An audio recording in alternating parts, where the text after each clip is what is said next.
Hello, Pastor Joel here from Chico First.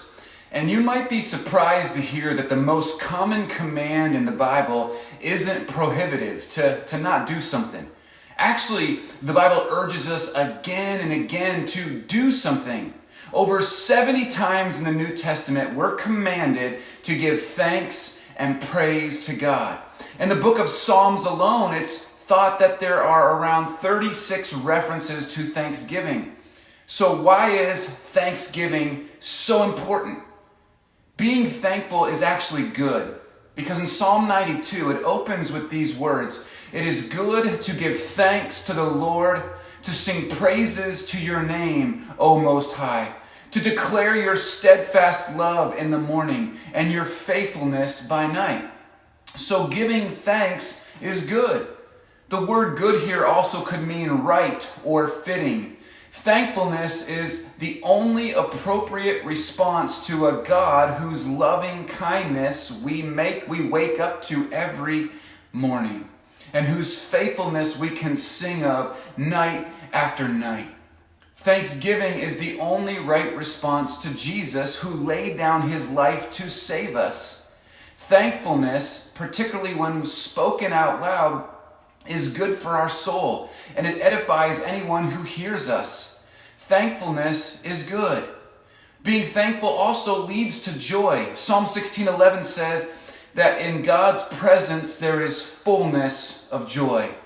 So how do we get into God's presence? It can be all too easy to wake up in the morning and immediately begin to focus on our problems or our long list of things that we have to do that day. And that doesn't make for a very joyful day. It just doesn't. Psalm 104 exalts us to enter his gates with thanksgiving and his courts with praise. Give thanks to him. Bless his name. And so we come into God's presence through the gateway of thankfulness and praise. Thankfulness can sometimes feel a bit like climbing up a hill. When we first come to God, we may be even feeling anxious or stressed or just even empty in ourselves. But as we begin to release our praise and thankfulness to God, we begin to have a new perspective on things in our lives. And as we declare God's loving kindness, as we speak out his precious and magnificent promises, it's like standing and gazing over the panoramic horizon of God's grace and goodness, which stretches endlessly before us. And then being thankful is God's will for us. 1 Thessalonians 5:16-18 tell us, "Rejoice always, pray without ceasing, give thanks in all circumstances, for this is the will of God in Christ Jesus for you."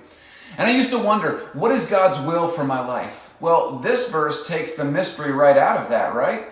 God's will for me is to be the kind of person who rejoices a lot. In fact, in every single circumstance. To be someone who abides in communion with God, whose presence there is fullness of joy. And to be the sort of person that in a world filled with complaining, much complaining, I exude thankfulness. Thankfulness brings glory and honor to God the Father, and it changes us. It changes who we are and what we're like. We begin to live in the joy of God. And that's what he calls us to. And we want to be living in the joy of God. That's what thankfulness brings. And so, rejoice. Be in thankful praise of God for who he is and what he's done. God bless you.